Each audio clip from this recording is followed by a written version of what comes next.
In today's video, I'm going to teach you how to install Getresponse chat using your landing pages.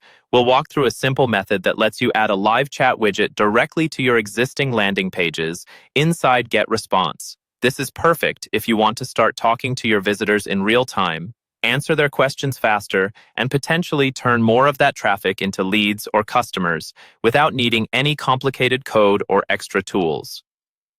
First, log into your Getresponse account and head straight to the main dashboard.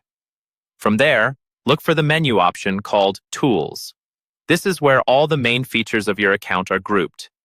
Hover over or click on Tools, and then select Landing Pages. This will open a list of all the landing pages you've already created in your account. Next, find the specific landing page where you want to enable chat. Take a moment to double-check you're selecting the right one, especially if you have similar page names for different campaigns. On the right side of that landing page, you'll see an icon with 3 vertical dots. Go ahead and click those 3 dots, and from the small menu that appears, choose Edit Settings.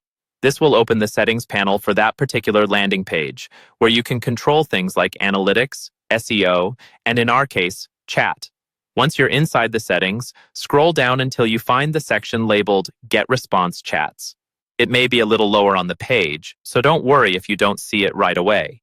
In that section, you'll see a simple switch or toggle that controls whether chat is enabled on this page. Click the toggle to turn it on.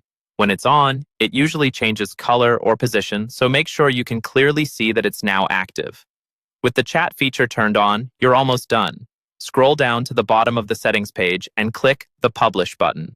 This step is crucial because it saves and applies your changes to the live version of the landing page. If you skip publishing, the chat widget will not appear for your visitors. After publishing, open your landing page in a new browser tab or window and give it a moment to load. You should now see the Getresponse chat widget displayed on the page, ready for your visitors to start conversations.